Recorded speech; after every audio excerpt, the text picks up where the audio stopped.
Dobré odpoledne, good afternoon. If you came to see Ryan of Algiers, this is the place. Hi, Ryan. Now, and if you want to come closer, you're more than welcome. We will feel like Tristan. we're talking to people. Right. Now, first of all, thanks for doing this, because we very seldom hear musicians speak their minds if they have something to say. Do you like talking about music, politics, entertainment, power, and powerlessness? Fundamentally, I mean, our music, so I'm in a band called Algiers, if anybody's ever heard of us. Our music is fundamentally based in the sociology of music. So what music is in its essence and how it engages with society. So therefore, fundamentally, it's not simply just music itself. It's also about politics. It's also about society. So they're inextricably linked. Right, and if we say we don't care about politics, we are being political then, because, yeah. Now, the organizers chose this slogan, Radical Gospel Rock Manifesto for Dark Times. We'll talk about gospel later on, Sure. or maybe not, but do we live in dark times? We do. In fact, when we made this record, the record is called The Underside of Power, and we made the record, we wanted to reflect the darkness of the times as Americans because our history is so littered with darkness. And I'm sure that connects with a lot of people in their own histories. And we wanted to engage in that darkness, but not in a nihilistic way. So we wanted to reflect some almost naive hope that there can be something better. Not an optimism, because we're not that naive, but a hope. So there's a song that on the record called Cry of the Martyrs. And it's all about people who have given their lives for change. Mm-hmm. It's somebody when they know that the end times have come, they're actually trying still to change the world. And I think that's really powerful. And in this music that we make is a reflection of those ghosts of the past.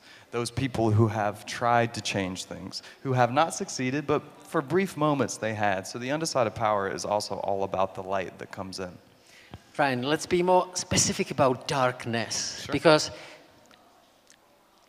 if you think about history, well, there was a dark century in Middle Ages, but usually people are skeptical about their times. Nobody goes like, oh, this is a good time we have, the world is, good and everything is fine. But how do you judge dark times? What's the measure of darkness of the times? It's really difficult actually to judge because, as you say, every generation says these are the dark times. So right. The 20th century was supposed to be the darkest of times. Right. There's a lot of people who talk about the long 20th century that started at the French Revolution and went all the way to 1989 when the Berlin Wall fell. So it's really difficult to actually judge what the dark times are. And for us, time is relative. So we're engaging with the past and the future and the present simultaneously. So in that way, we're always engaging with the dark times. If we look at Britain in the 70s, some might say these were dark times because of Thatcherism and the ideology of, radically rightist ideology of rise of hatred and not being capable of being a good society. Yet there were the Clash, the punk music, everything good came of the dark. Do you think something similar can be common to dark times, that dark times means that people do something good to go against the darkness? For sure, and that's like my entire engagement with music itself came from punk rock and hip hop. And those are specifically Anglo-American forms, and they were very much engaging in what they saw as very, very depressing times. And in that way, they were reflecting art was just born completely out of that expression. But it was also really interesting. So in the 70s, when punk comes about, most of the artists who were making punk rock were actually not working, and they were able to not work because of social democracy. Right. So they were living as artists and being able to be housed. They were able to actually have food, and they were able to live and make the music that they were making. At the same time, they were still raging against what they saw as a very dysfunctional state. You know, particularly in the late 70s in Britain, you had, you know, everybody talks about this mantra of the strikes and the 3-day work week and the garbage strikes where garbage was piling up. But so it's always there's always some sort of clash in that same moment of darkness and light. Because now in Britain, they're trying to resuscitate that same conversation. We need social democracy again because it's become so neoliberalized. Right, right. Is it especially true for the United States now? When you say dark times, no. I mean, I think that's a misnomer. A lot of artists use Trump as the pinnacle of American darkness and American empire and American violence. He is actually the pure representation of American violence. So I think in that way, Republicans in the past had mastered a way of dealing with their politics and repressing it so the public understands what they're saying, but they're not being direct about what they're saying. So we call that dog whistle. So they talk to people, very specific people, white people specifically, but they don't actually say the things that Donald Trump says. He takes everything that's disgusting within the American character and makes it present. So he allows it to come out. So you see fascists in America, you see Nazis in America, which is a wild experience. But our past is littered with dark times. I mean, it was fundamentally built on murder and genocide.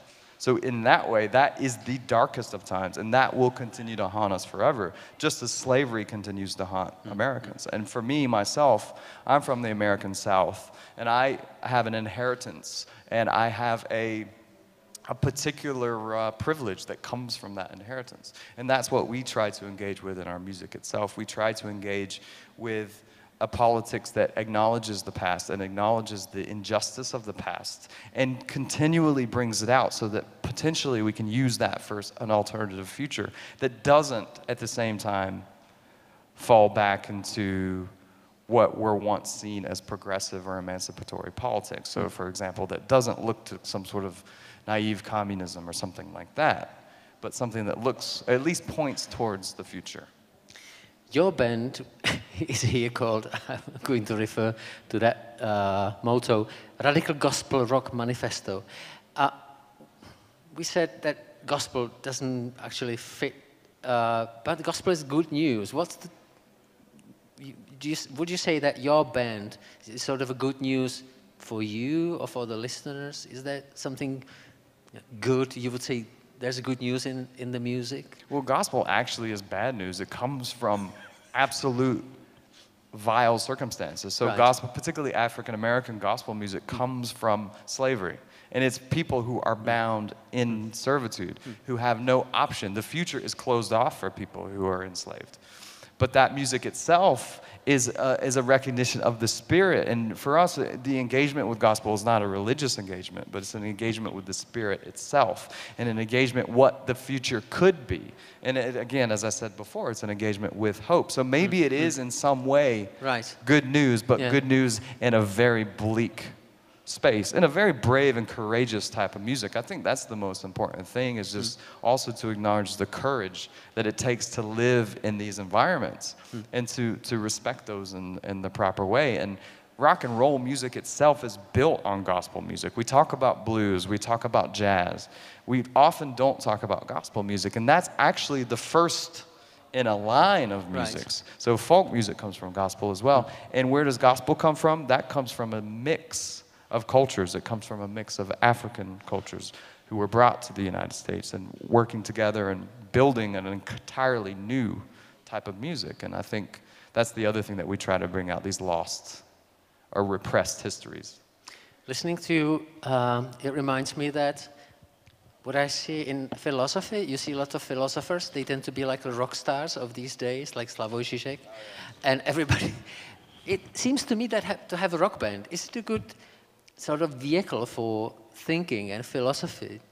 Because they would want to be rock stars, even. Well, they're definitely way more rock stars than we are. I mean, are they?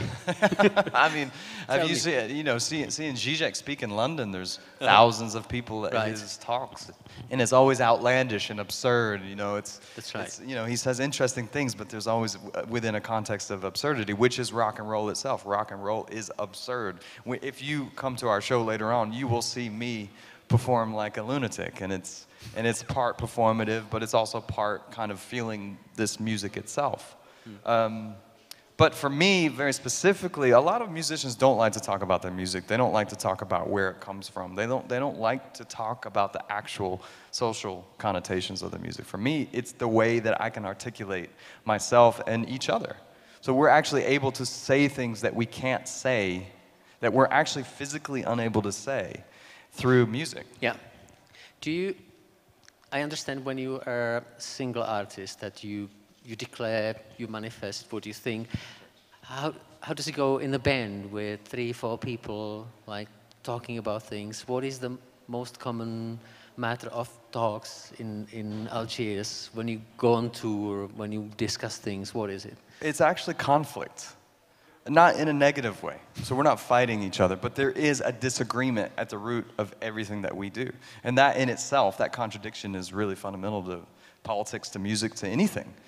You can't have a consensus, and that's what happens in American politics. Everybody who like Democrats and Republicans, institutional politicians, they say, why are we always fighting, even though they continue to fight? Politics is inherently conflictual, and music itself is inherently conflictual. And it involves power, and it involves a struggle of power. So we acknowledge that to some degree in a safe space. So it's relatively safe. It's not something that's going to spill into something that could potentially harm us. But within that space, we're actually able to make really interesting music, for me. What do you need for a conflict to be solved peacefully, not to become enemies, fighters against each other? Like, let's say the band is like our, the place, how to practice that. You need a lot of rest. You need to sleep, which doesn't happen a lot when you're playing music, when you're touring. We don't sleep, so we actually have just physical conflict as well. Just shouting at each other. But you need sleep. You need to create a safe space. You need to create a common understanding that these ideas are interacting, and they might be conflicting, but at some point in time they will be subsumed within a wider space. So that's also about removing it from yourself, and that's really important. And that's very difficult because there's a lot of ego involved in making music or art or anything else. And it just takes time and working together. But if you get something that works, and you have a particular set of people that are involved in that process, then you can actually have those conflicts and make something better. Do you regard your band as radical? No, not at all. I mean, I regard the people that I play music with as very engaged and very, they have an intelligent approach to music, and they're also just people. They're not trying to be, they didn't get into music. We have a common understanding of why we started to make music, why we play in a band. What's that? It comes from what we listened to when we were younger. So we listened to punk rock music, we listened to hip hop music, and it was about community. And it was about actually just touring around and meeting people and sharing an experience that, mostly as sharing an experience of being dispossessed or labeled as different. A fundamental difference. You could be labeled as queer, you could be labeled as a minority, you could be dealing with racism, patriarchy, any of these things that people deal with in their lives. You could be a goth. It's about that feeling of being excluded and building a space in its own right. And that's what we try to do, and actually we've done it. And that's fundamentally what we will continue to do. The other important thing that I think we've acknowledged is you have to accept that it will not be forever. And that makes music more vital. For me, it will come to a natural end. And that's actually empowering. So the end is not always something that disempowers. This is interesting. We spoke about Rolling Stones. They were 70-something. And you are planning not to be in this business for much more longer. How do you envision the future of those people who are in the band with you and your future? Well, when you're not able to do the music anymore, there's phases in life, and those phases in life can be long, they can be short. And I view music as something that's with me always, but it's not something that I always depend on as what I do and that will define me. And that's, like I said before, that's really empowering. I know there will be another time where I'm not on stage dancing and being wild. I know there will be a time when I'm working, doing other things that I'm interested in doing, and it's the same for the rest of us. We'll have music, but it doesn't necessarily mean that Algiers in itself exists as a kind of, you know, decayed, sort of statist version of itself, right? You know, maybe Algiers will dissolve, and that will be the glorious unveiling of the Algiers. Yeah, it's the art of good ending things. It's very difficult, isn't it? Because if it works, then we don't really change it. You prepared sort of a manifesto? What would that be? I just wrote a little short piece about my engagement with America and with engagement with the dark times. It's just a page long. And it's something that I actually wrote for a book. It's a photographic book, and it's called Goodbye America. And it deals with the decay at the heart of American life and American politics and the lies that we tell ourselves. And it's a really interesting, really important book. And my friend Brad, who actually lives in Slovakia, asked me to write a little piece about it. So I wrote a little piece. Would you like to hear it? Yeah. Yeah. Yes. Did you say yes? Thank you. Thank you. See. We must never speak of America again. Promise me this. How else could we go on? Imagine passing the rest of our days cataloging crime scenes, our every utterance an artery emptied into spatters of all imaginable constellations. What then of our cherished civility? What then of this dreadful order of things that enables us to sustain the mediocrity of a politics of small differences? Better to leave it to them. It's only a matter of time before the incessant chatter of sports heroes and TV personalities spools so tightly around its tricolor shroud to choke every last breath of meaning from the body politic. Think, though, of the horror of this America, interred at the base of a mountain, looming under the bas-relief of dead Confederates, for some unthinking pilgrim to dig up its corpse and unleash a specter to stalk the earth for eternity. For now, let us be philosophical. At high noon at the end of the world, there will be no America to defend. It will be long gone before capital has had its way with us, long gone before it has leached the blood out of every last living thing until the never-living immensity of space heaves one final sigh and casts what once was into the void. This is the America of tomorrow. So I must ask you, what is to be done today? For America, no doubt, speaks to us. It places us into submission through a medieval form of psychic torture. Tie a horse to each of our limbs, stick the spurs of the boot into their haunches, watch us being ripped to shreds. Our only choice then is to gather the courage to act. We have nothing but America to lose and the world to win. Thank you. Thanks. Which reminds me, just around the corner, Calexico is playing. It's an American band from the New Mexican border. Yeah. And they have a title based on Carlos Fuentes' novel. It's about how people live on that verge of, United States and Mexico, how the two interact. Who are your favorite American writers, and what place would that be that you find in Algiers music? Would there be a place? Because if you listen to Calexico, you understand what's happening in... Yeah, it's very specific, yeah. Does something like that apply to Algiers music? I think our engagement with spaces and place is a lot, it's a wider engagement. It's almost like a psychic space. So obviously we're engaged with the American South because that's where we come from. And we have those specific set of inheritances that we have to deal with. Like I said before, Jim Crow, black enslavement, all these things that really are the dreadful underbelly of the American South.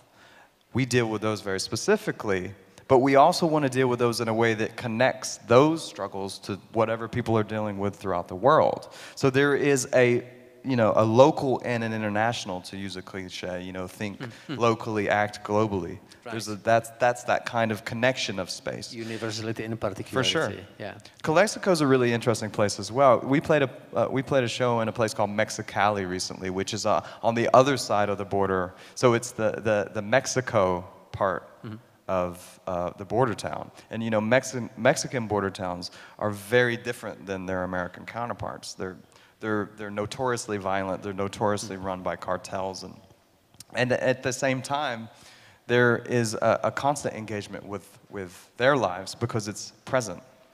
You know, there's a different type of engagement. There's the engagement of movement, which is another thing that we deal with. Being a refugee, being someone who is actually trying to leave a space rather than being someone who's preventing people from coming into that space. So when you're on the American border towns, it's all about how power is used, and particularly how white Americans try to use the power, like Trump with his border wall. Where on the other side, it's the inverse. It's the inverse of pushing against that power and trying to survive. And you know, you can actually walk across the border, and it's actually illegal for border agents to stop you from walking across the border. And that sort of engagement with life and death is so much different than what people on the other side of the border are dealing with. So I think that's a really fascinating space. Borders are always really fascinating anyway. And when you read that piece, I thought about my favorite writers from the South. Who are your favorite writers? Sorry, I didn't answer that question. Yeah. We actually, as a band, we share some favorite writers, and it's a lot of the Southern Gothic stuff. So Tennessee Williams, Flannery O'Connor, William Faulkner. I thought about Flannery when I heard it. Yeah. And actually, Flannery O'Connor is another person that taught me about the place that I'm from. She wrote about Georgia. But her Georgia that she writes about is so alien from the Georgia that I engage with. In Georgia, at one point in time, they actually had public train system. People were using trains to travel from town to town. Of course, now nobody uses a train. It's a fundamental change of American life. And if you travel around America anywhere, there's no trains. And if you take a train, it's more of a privileged sort of almost adventure tourism type of thing rather than an actual engagement. But she also chronicles the violence that was happening at the time. And the 20th century in the American South is much more repressed and ignored in American life than the Civil War and mid-20th century from Second World War. So she taught me about the same things that Faulkner does, just he goes farther back. He's talking about almost antebellum, post-antebellum South. Right. But also people like James Baldwin, huge influence on us, and as an artist, but also as an artist who's engaged in politics. But there's also political people who wrote very literary pieces. You know, someone like Malcolm X, for us, is an artist because his speeches and the way that he uses language is so literary and powerful that it in itself is its own type of literature. And I think that's also how we engage with politics. If you do not articulate politics in a way that speaks to maybe our artistic side, it's more difficult for us to engage with it. So there's that kind of duality that exists within literature and politics.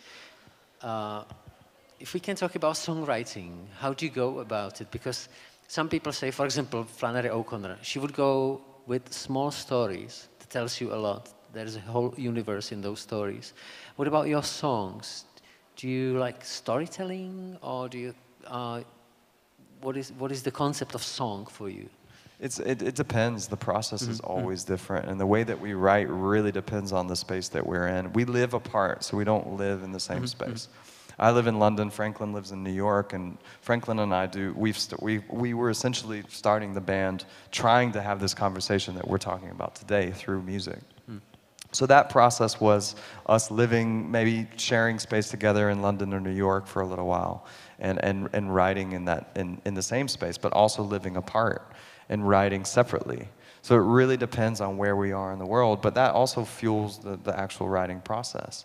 The concept of a song develops all the time. You know, before it was just a feel, and we write very differently. So Franklin, our singer, writes from his head, and I write from a feel.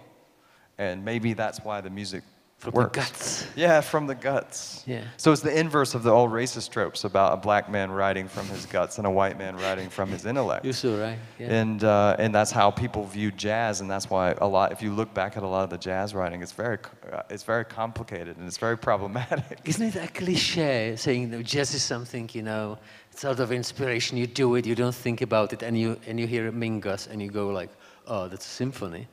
Yeah. That's a cliche we have in our heads, isn't it? Yeah.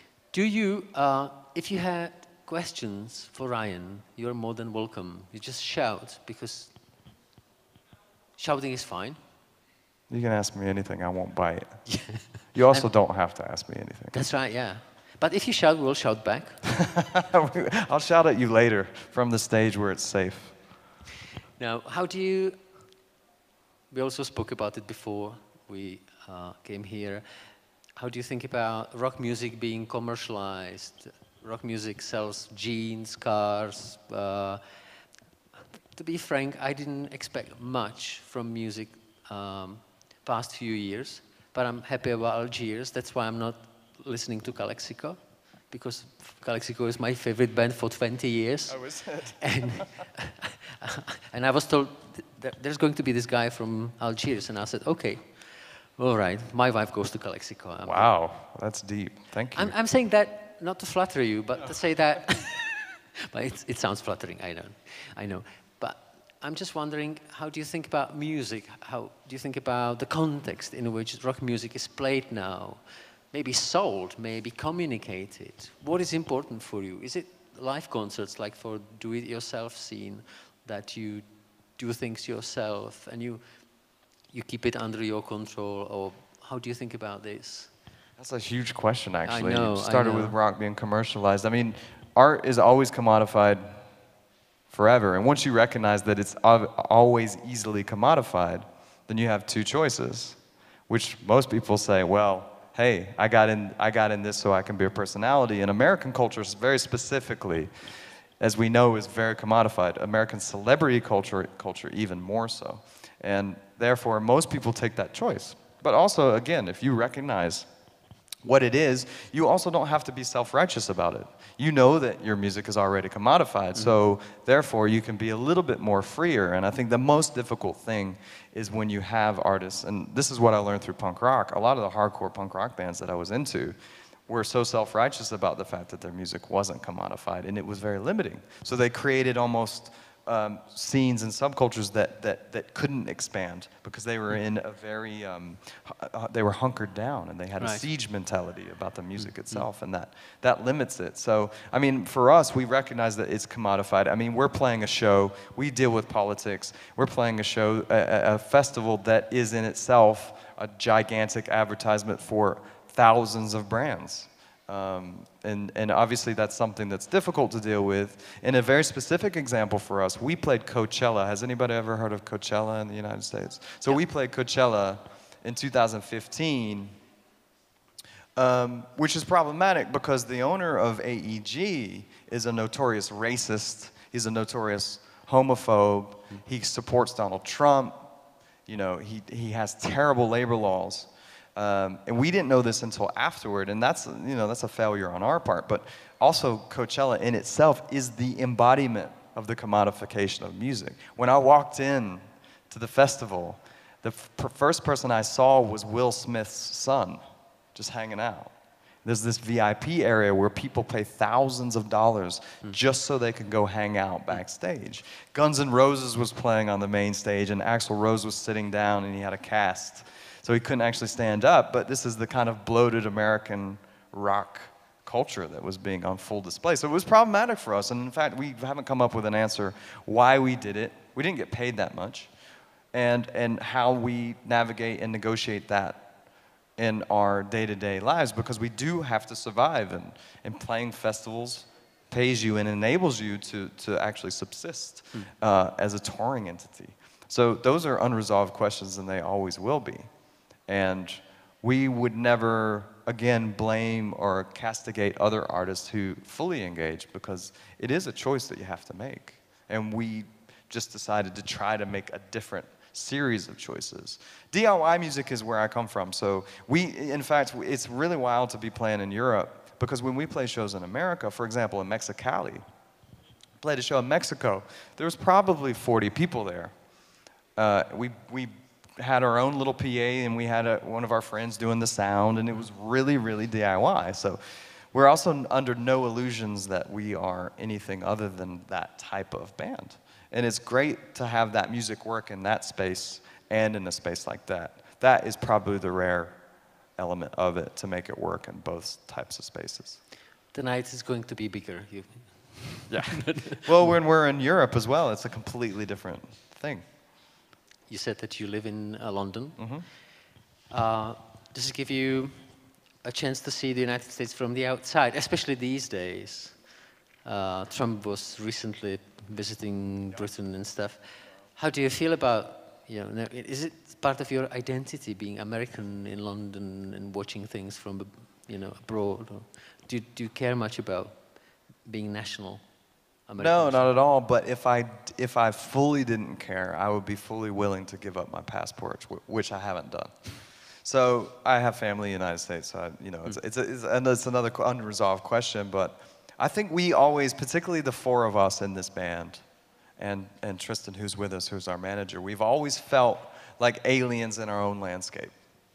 So I've felt like I was looking at America from afar, even when I was growing up, because like I was trying to articulate in this piece, it does put you in a very specific space, and you either conform in that space or you are alienated in that space. So you don't have to live outside the United States to have those feelings. Right. And a lot of people don't, and that, again, that's why this music connects, because, our band is called Algiers because it reflects, it was named after a movie, The Battle of Algiers, which reflected a very specific anti-colonial struggle, but it reflects that those struggles happen everywhere. And that's what we were talking about before. And for us, those struggles happen in the American South, they happen in Czech Republic, they happen all around the world. And I think that's really fundamentally important to have that view. But you don't need to live somewhere else to have an outsider's view of your country. And I think most artists, as you're talking about, most writers, most filmmakers that engage with art in that way have an outsider's view. And,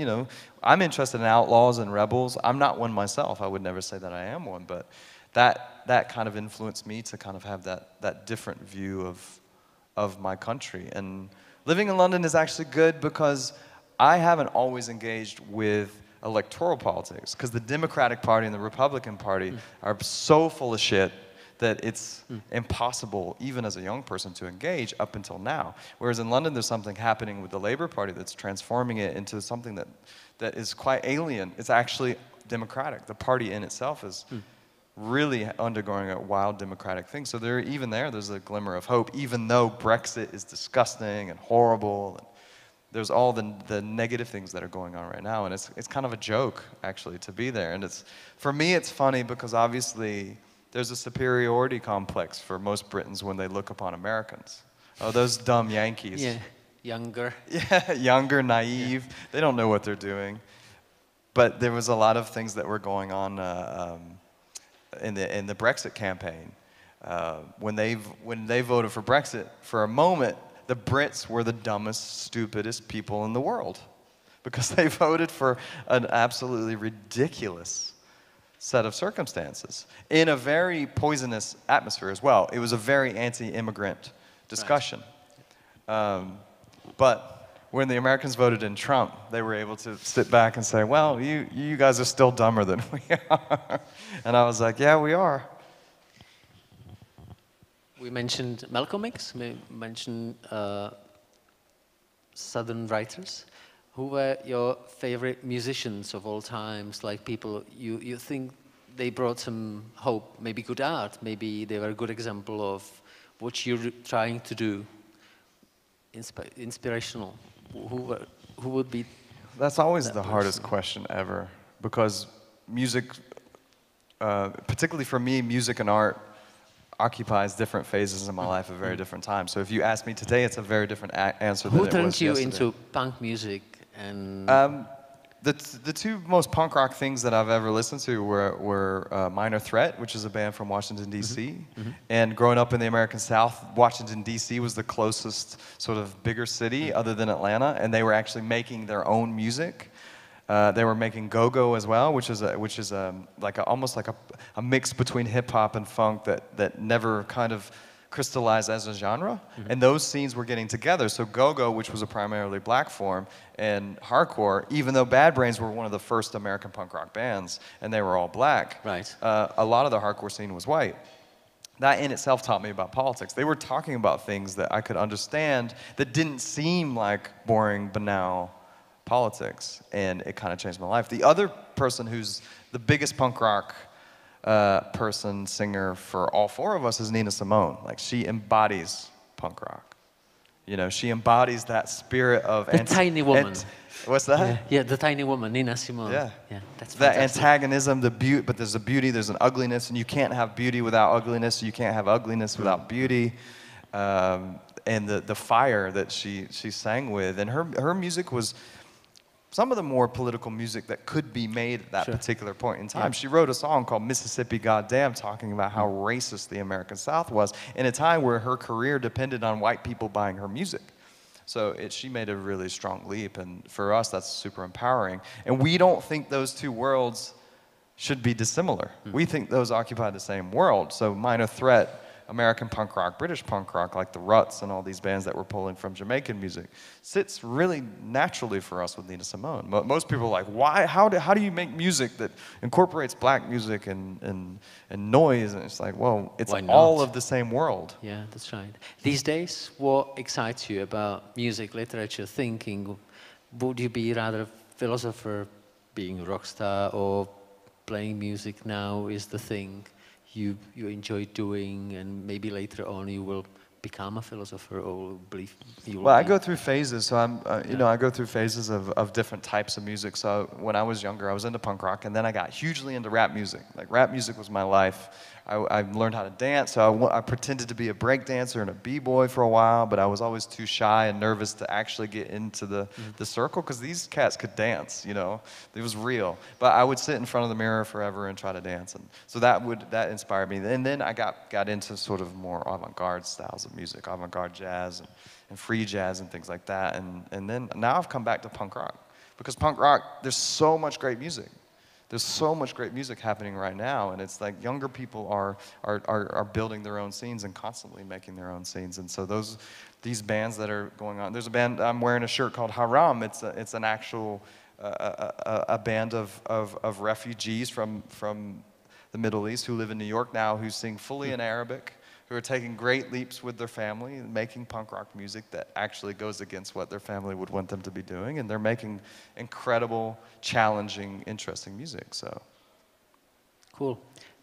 Your future, well, I have to make sure that I ask that question. Where do you see yourself when this music is over? You said now band is for a certain time in life, and then how do you see yourself as an grown man, old man?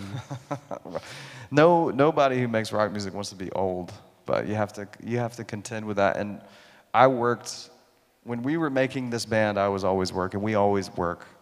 So I'll go back to working. I've worked with refugee children in the UK. I've worked in the kind of NGO world. And I would continue doing that, and maybe go back to university and teach. You know, and teach and learn and get a PhD in something. Who knows what it would be? I mean, and who would take me? But I think that's what I'm interested in. Good. Any shouting? Your chance to shout.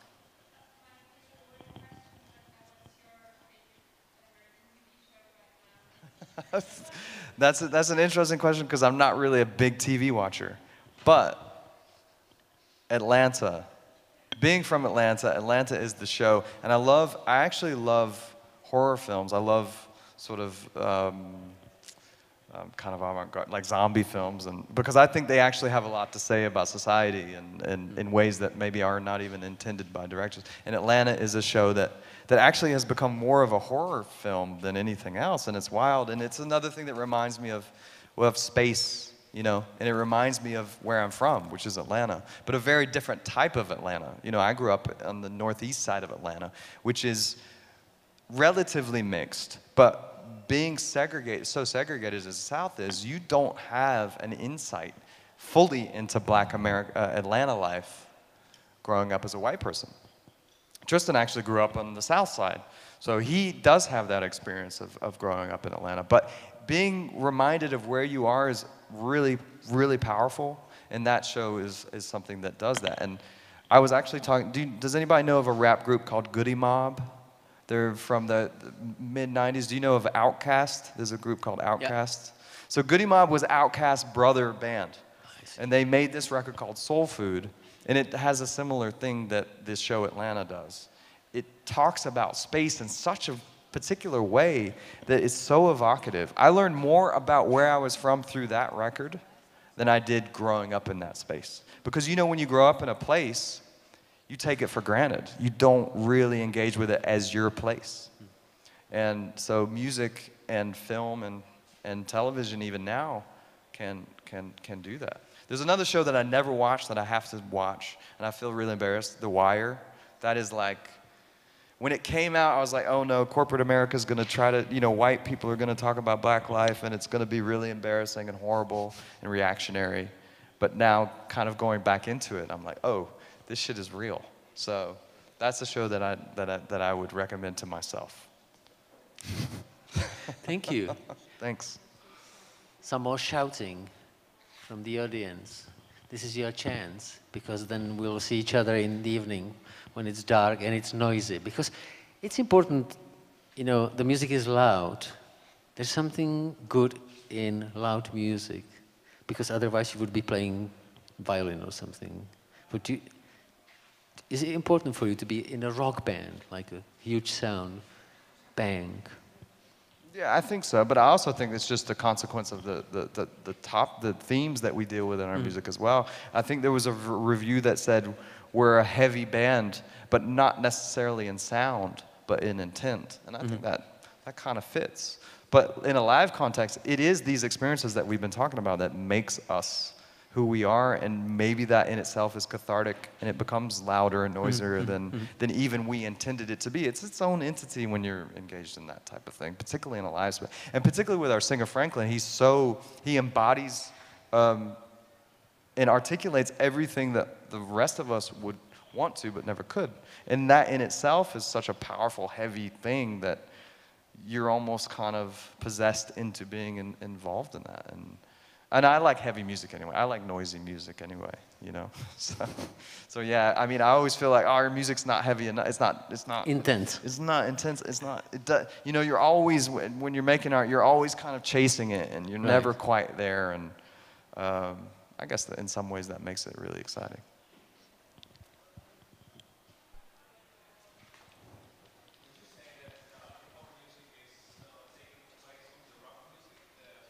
Totally. For sure. I mean, hip-hop music is taking the place of all music. You know, it's because in some senses of the word, it's the lingua franca of the world now. You know, you go from Venezuela or Colombia to South Korea to Australia to the UK to New York. Everybody's making their own form of hip-hop, and everybody's communicating through that form of hip-hop, and I think that's a really powerful culture that is even still now ignored. I mean, people still say that hip-hop music is not music in some bizarre way. But it's also it's an accessible music to make, you know? If you have a computer, or even back in the day when you were able to get a sampler or a drum machine, you can make rap music. You need a microphone and some sort of machine. So I think it's an accessible form as well. You know, being in a rock band, guitars, drums, it's expensive. It's expensive to do that. It's expensive to travel, and I think in some ways hip hop is the music that kind of speaks to everyone in so many different ways as well. You know, you've got hip hop music that's political, you've got hip hop music that's completely decadent and commodified, and that can be problematic for types of people who think this is what American culture is like, or this is what this specific culture is like. So yeah, and I loved it, and growing up with it, it actually also taught me about another community that I didn't know, but I felt a part of in the same time.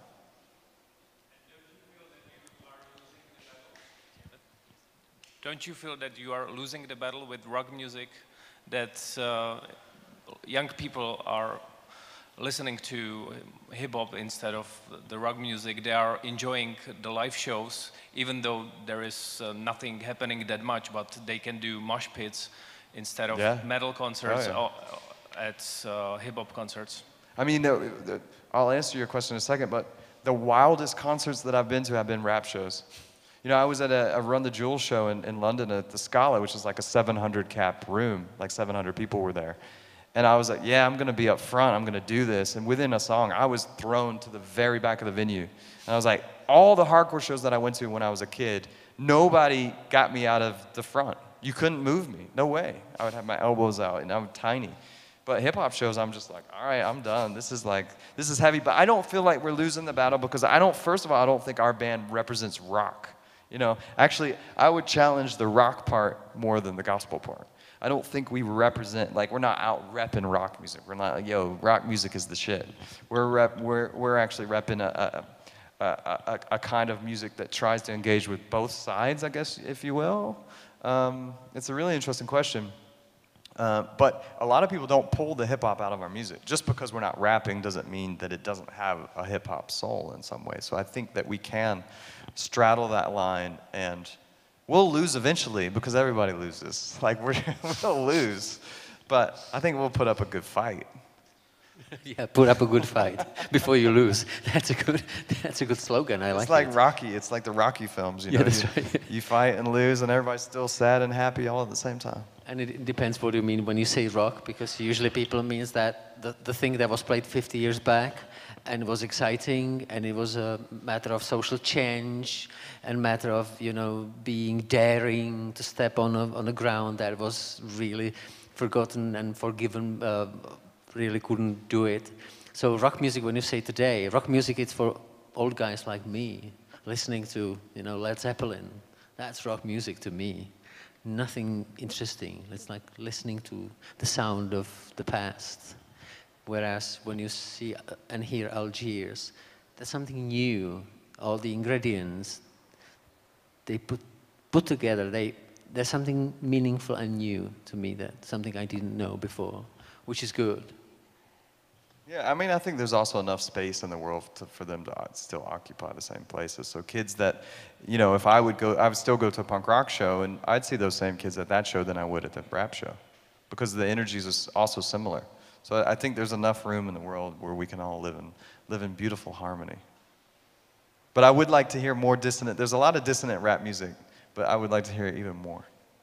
But what about those rock cliches that, like, a guy playing the guitar and all girls are for him, and there's the drummer who's crazy and wild, and there are rap cliches as well, like guy from a poor family that he rhymes and it brings him riches and stuff. Do you play with that cliche stuff in rock music, or do you really care about those cliches? No, I mean, I'm sure we're still a cliche in ways that we don't understand. Do you think so? You know, in ways that we don't understand, you know. Yeah.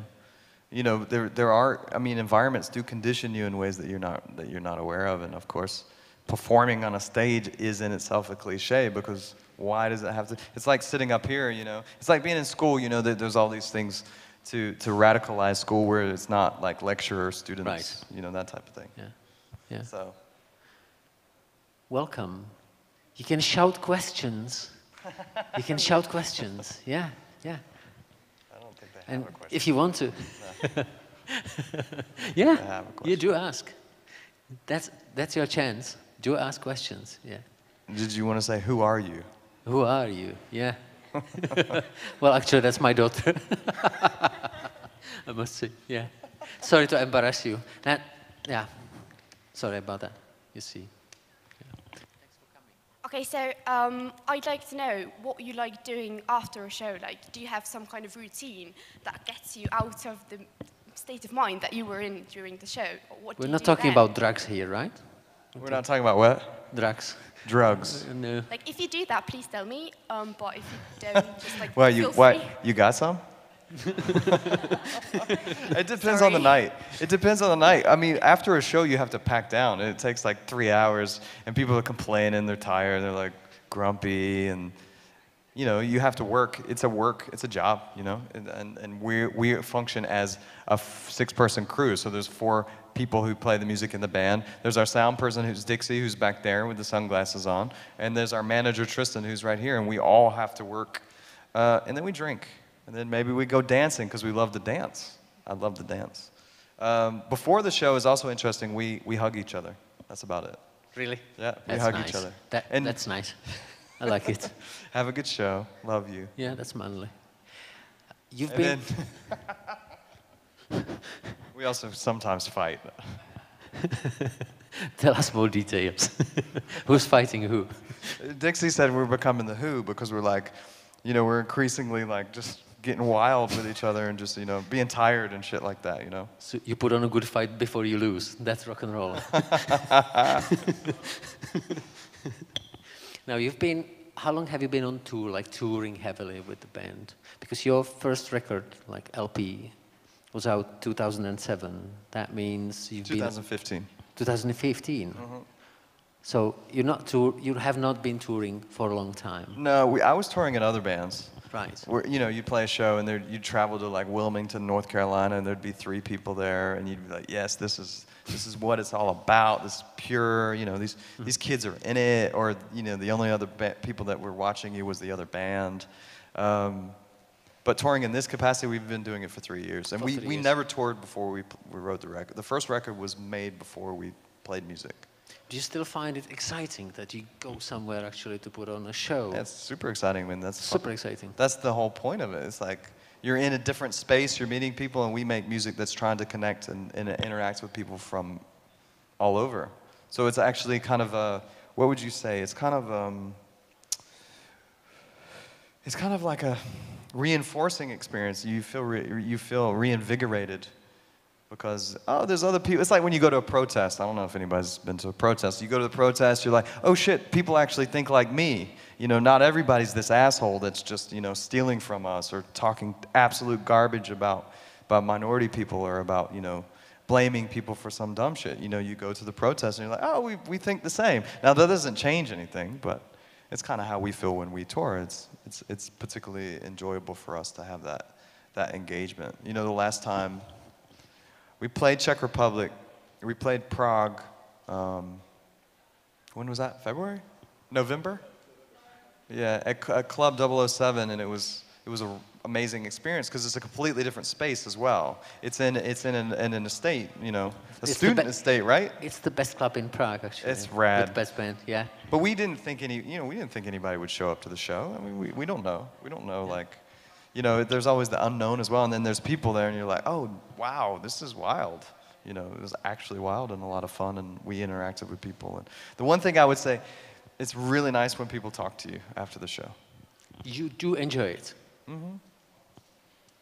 That's interesting, because sometimes I don't dare to approach the people to say something nice, even, because I would say, yeah, they're maybe tired, or they don't want to talk to somebody. But you do enjoy it? Yeah, of course. Okay, so it was the best invitation for tonight. So after the show, if you like it, or if you don't... You can talk to me now, too. Yeah, so you will have a good fight. And then friends. And then friends. Friends and enemies. And I'll be thinking about Nina Simone. Thank you very much, Ryan. Thanks for your time. Thanks for coming, y'all. Like, seriously. Thanks a lot. That's really nice.